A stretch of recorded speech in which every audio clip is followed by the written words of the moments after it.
renúncia.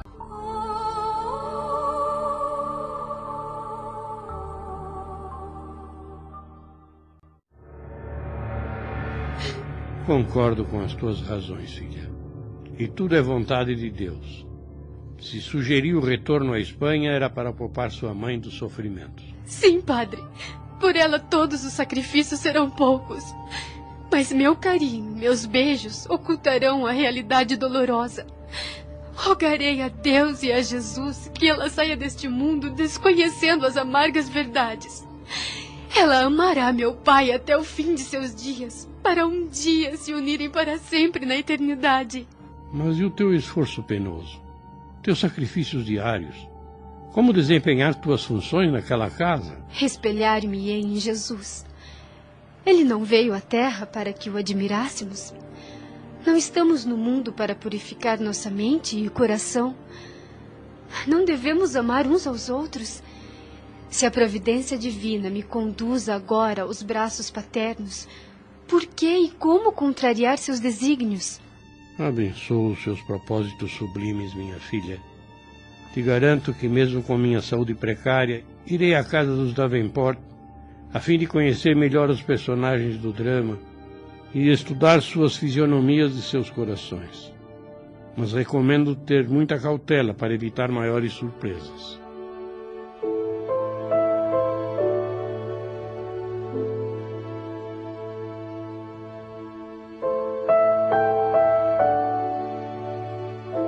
Dois dias depois, lá estava o padre Damiano na mansão dos Davenport. Com sua lucidez e perspicácia, obteve as informações e as percepções de cada um deles. Cirilo, de alma envelhecida, o velho Jacques, altivo, Beatriz, a filha do casal, sempre ao lado da ama e enfermeira Alcione, mas Susana, parecendo amável, não era tão expansiva. Podia-se notar que o ambiente não era dos mais felizes. Padre Damiano, após longas conversas sobre o passado, não teve mais dúvidas que a resolução sinistra que abalou Madalena e Cirilo só poderia caber a Antério e Susana. De regresso ao seu quarto de enfermo, pensava: De que adianta estabelecer a verdade dos fatos com o aniquilamento de toda a família? Preciso conversar com Alcione.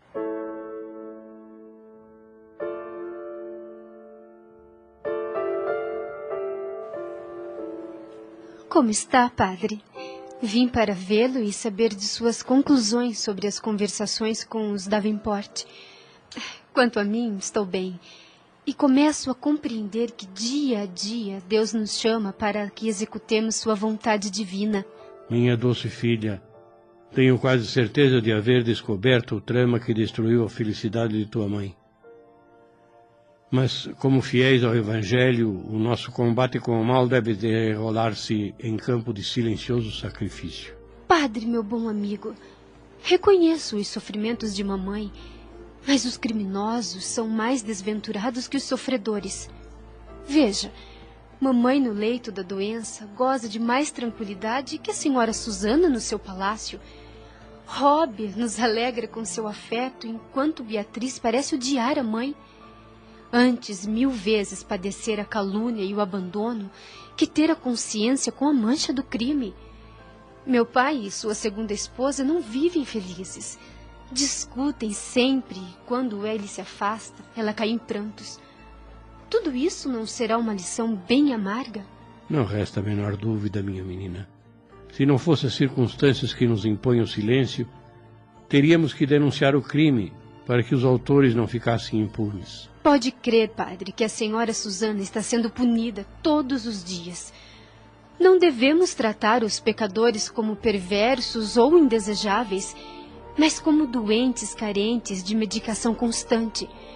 O próprio Jesus não nos tratou assim em sua missão divina? Chego agora à convicção de que o Mestre encarou os romanos como pessoas atacadas pela ambição e pela tirania. Já quanto aos judeus, como enfermos da vaidade e do egoísmo destruidor. E por certo, ele deve ter visto em Judas um companheiro demente e em Pilatos um perseguido pela doença do medo. Filha minha, filha, essas tuas ideias devem fluir do céu para o teu coração purificado. Deus te proteja nos caminhos longos e escabrosos, porque almas como a tua surgem na terra como participantes das aflições do Cristo. Se o mundo prepara um calvário para as vidas cristãs, o Mestre reservará a eles a coroa da vida. Aliás, pensemos com mais clareza. Se o Salvador veio à Terra provar os desafios mais ásperos, vertendo sangue e lágrimas, por que então darmos tanta importância a algumas gotas de suor vertidas em benefício próprio? Rogo a Jesus, não me abandone na minha missão.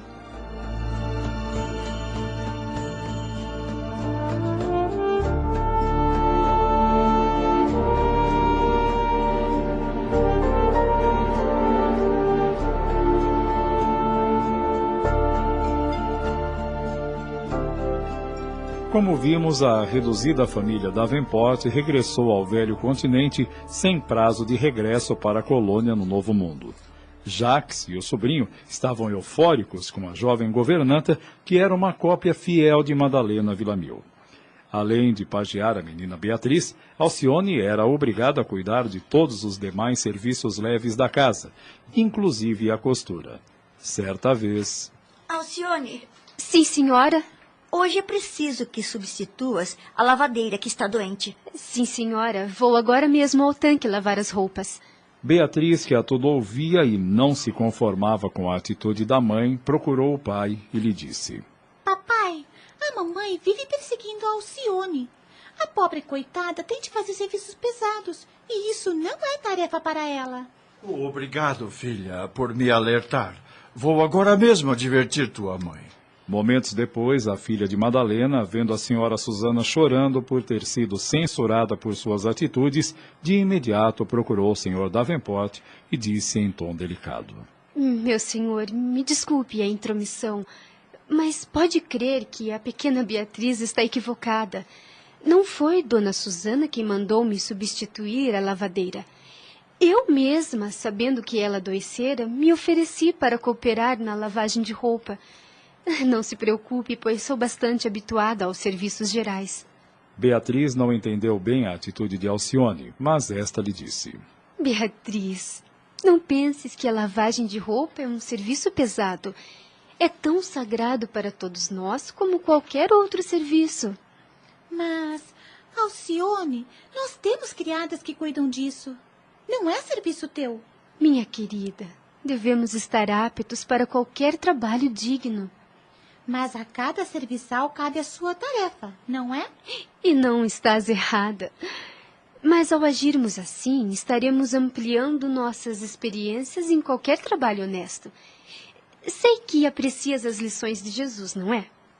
Pois bem, o mestre divino carpintejou, foi exegeta da lei entre os doutores em Jerusalém, serviu vinho nas bodas de Canaã, foi médico da sogra de Pedro, enfermeiro dos paralíticos, guia dos cegos, amigo das crianças e mais, servo dos discípulos ao lavar seus pés no cenáculo. Puxa, Alcione, como não pensei nisso tudo? Vou agora mesmo te ajudar no tanque. E todo pequeno incidente doméstico impressionava cada vez mais a segunda esposa de Cirilo. De onde vinha tamanha compreensão e força? Alcione, sempre pronta a atender às mínimas exigências, sem modificar sua dedicação e serenidade. Decorrido quase um ano, Susana adoecera gravemente. Cirilo e o tio insistiram para que a jovem serva viesse a viver com eles no palacete da Cité, mas Alcione alegou que sua mãe era paralítica e que tinha um irmão adotivo que necessitava de seus cuidados, bem como um tutor, velho amigo, que se abeirava da morte. E a pequena Beatriz modificava-se para melhor a olhos vistos. Cirilo era só estima e consideração para com Alcione. Às quartas e domingos, os Davenport praticavam o culto doméstico do Evangelho, e o velho Jacques fez um convite a Alcione. Sua presença muito nos alegrará. Você virá, não é? Virei sim, com muito prazer. Tenho certeza que ganharei muito em vos ouvir. Estamos apresentando Renúncia.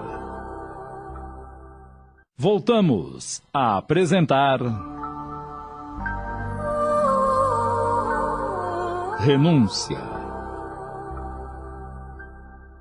Minha filha, certa vez lá no Connecticut, fomos aconselhados por um sacerdote americano a fundar nossa igreja doméstica, pois a família é o nosso primeiro santuário. Muito louvável essa resolução. Minha mãe também sempre me diz que o lar é o nosso templo divino. E eu estou ansioso em alcançar a fé para suavizar as dificuldades da vida.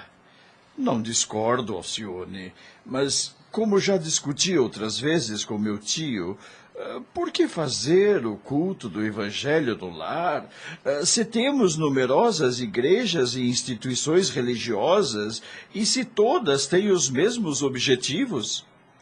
Não deveríamos deixar essa devoção para os ofícios religiosos de caráter público? Nunca compreendi a utilidade prática da igreja doméstica. A análise dos textos bíblicos cabe aos padres, não é? Senhor Davenport, não se trata de opinião própria, mas dos ensinamentos do Mestre Jesus. Tenho certeza que onde quer que estejamos, estamos sempre na casa do Pai. E também tenho a convicção que chegará o dia em que tomaremos por templo de Deus o mundo inteiro. O culto nas igrejas, bem como o doméstico, ambos são concernentes aos ensinos de Jesus.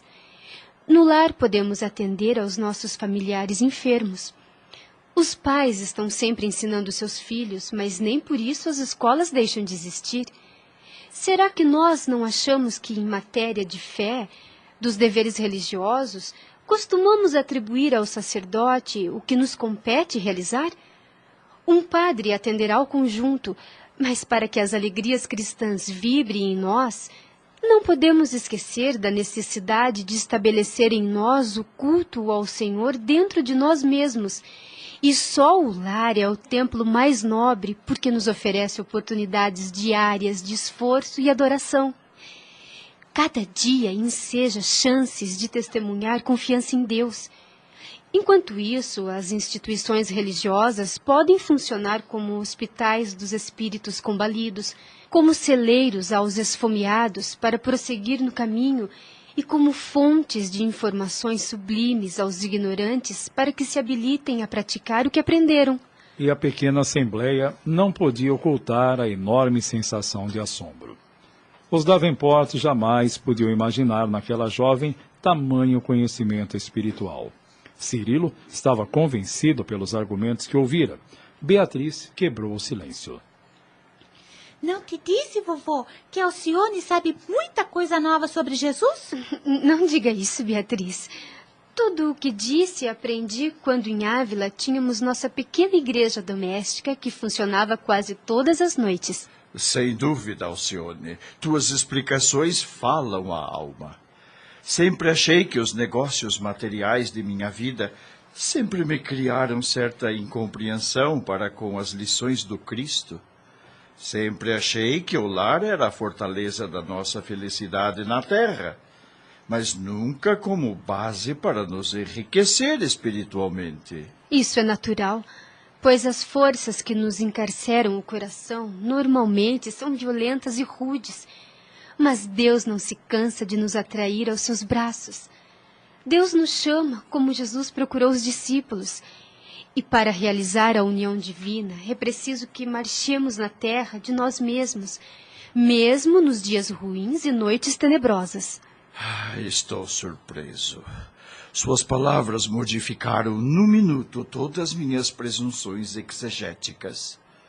Até então, no meu modo de pensar, o homem deixou de ser um exilado nas trevas para que mais tarde vá encontrar-se com Deus ou com a punição eterna. Então, a Terra não passa de uma escola, onde o homem recebe uma oportunidade divina entre milhões de possibilidades sublimes e infinitas. E, nos templos onde a pregação é pública, recebemos as inspirações externas. Quanto que no culto íntimo entramos em contato com o próprio eu, recebendo mensagens na consciência. O velho Jacques estava quase estático com as colocações de Alcione. Já Susana, comovida, argumentou. Alcione, na verdade, teus raciocínios abrem novos horizontes ao nosso espírito. Sempre tive dificuldades de me adaptar aos ensinamentos do Evangelho, pois sinto-me tão pecadora, tão humana, que cada lição me soa como uma forte censura. Porque sinto que as santas narrativas são para mim como acusações. Devem ser impressões passageiras, pois o Evangelho é mensagem de salvação e nunca de tormento. O cristianismo jamais será doutrina de regras implacáveis, mas de transformações de almas com Jesus para a glória de Deus. As lições do Mestre não nos oferecem motivos de condenação. Se assim fosse, onde estariam as grandes figuras evangélicas de Maria Madalena, Paulo de Tarso e outras tantas? Tuas interpretações são deveras consoladoras. Mas de uns tempos para cá, vejo que os ensinamentos que recebi na infância de nada me valem. Aprendi a virtude e não a cultivo. Chego a crer que a humanidade, de modo geral, vive negando Jesus a todo momento. Viver sem esperança é o pior de todos os males. Acima e antes de tudo, é imprescindível que reflitamos na grande bondade de Jesus. Lembremos que Pedro o negou 3 vezes na hora mais difícil. Tomé duvidou da sua sabedoria e poder. No entanto, nenhum nem outro foram banidos da sua divina presença. O pecado é doença do espírito. Quando exageramos na alimentação, na falta de higiene, no desregramento dos sentidos, o corpo sofre desequilíbrios. O mesmo se dá com a alma quando não sabemos direcionar nossos desejos, santificar as aspirações, vigiar os sentimentos. Susana estava estarrecida com aquelas explanações tão simples. Comparava os dias mais tristes da sua vida conjugal entre remorsos e revoltas e se questionava sobre os motivos que a levaram a desventurar a filha de Dom Inácio. E pensava consigo mesma. Hoje vejo que um verdadeiro amor jamais sacrifica alguém nos seus impulsos. Minha atitude só atraiu para mim a desventura.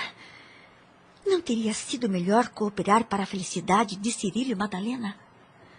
Enquanto Susana refletia, Cirilo e o velho Jacques estavam muitíssimo impressionados com os esclarecimentos de Alcione e lhe fizeram um novo convite. Pelo visto, minha doce menina, tu poderás muito nos enriquecer com os sagrados ensinos no culto desta noite. Assim saberemos como funcionava a sua igreja doméstica em Ávila. Toma este livro do Novo Testamento para os estudos à noite. Bem me lembro lá em Castela Velha, quando meu tutor dizia que o estudo das letras sagradas é comparável a uma pesca de luzes celestiais, pois o rio da vida corre sempre e é indispensável termos vontade ardente para mergulharmos na coleta de valores divinos. Mas enquanto o homem se mantiver indiferente e pessimista, difícil será para ele encontrar no Evangelho algo mais que os sublimes apelos do Senhor. O ensinamento de Jesus é vibração e vida. Muitos buscam somente motivos de consolação e se esquecem da essência do ensino. É inegável que Jesus é fonte de conforto e da doçura. Mas comparemos uma criança que só recebe mimos paternos e consolos. Com certeza ela está envenenando o coração para sempre aos futuros caprichos. Por isso é preciso que façamos dos nossos sentimentos e raciocínios como experiências, a fim de trabalhar dia a dia com Jesus na construção da nossa fé. A pequena assembleia estava surpresa. Cada um parecia mais deslumbrado com o comentário da jovem intérprete e ela continuou. Em Ávila, nunca nos reunimos no culto no lar sem suplicar o socorro da inspiração divina. O padre Damiano sempre dizia que Deus não poderia ter enviado as línguas de fogo da sua sabedoria apenas aos 12 apóstolos de Jesus. As chamas do seu infinito amor aquecem toda a humanidade. A revelação de Pentecostes dirigia-se a todos, sem inclusividades. E é por isso que o estudo do Evangelho deve ser feito com o auxílio silencioso e invisível dos céus. Sr. Jacques, gostaria de saber que método é adotado pelos senhores para a leitura. Bem, costumamos ler 5 a 10 versículos e cada vez comentando-os em seguida. No último encontro, lemos a segunda epístola de São Paulo a Timóteo, no 2º capítulo, versículo 10. Em Espanha, líamos apenas um versículo por vez, pois ao comentarmos e entendermos aquele único versículo, não raro ali mesmo após análise, servia como iluminação para outras noites de estudo. A mensagem do Cristo precisa ser conhecida, meditada, sentida e vivida. Então, será mais útil procedermos também dessa maneira. Aqui está. Segunda epístola, versículo 11 do 2º capítulo. Palavra fiel é esta, que se morrermos com ele, também com ele viveremos. E todos foram unânimes em opinar que os homens apegados a Jesus no fim da vida morriam em paz, certos que o Senhor lhes abriria, além túmulo, as portas gloriosas da redenção. Mas Alcione interveio e explanou. Não há dúvidas que a esperança em Cristo sempre será um refúgio na hora da partida, mesmo para aqueles perversos que aceitam Jesus na hora derradeira, que fazem atos de fé no leito de morte. E quando estavam com saúde e mocidade, viviam entre caprichos e desregramentos. Comparemos com aqueles que viveram os mandamentos e passaram a vida fazendo o bem.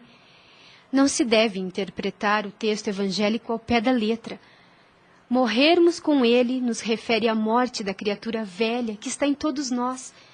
É a personalidade egoística e má que todos trazemos conosco e precisamos combater a cada dia para que possamos viver com ele.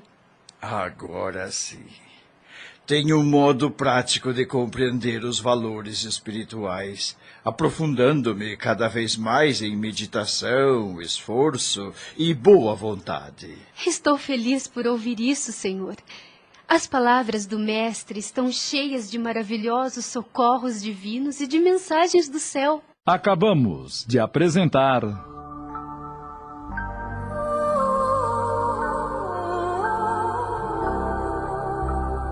Renúncia, minissérie de Tony de França em 20 capítulos da obra psicografada por Chico Xavier, ditada pelo Espírito Emmanuel.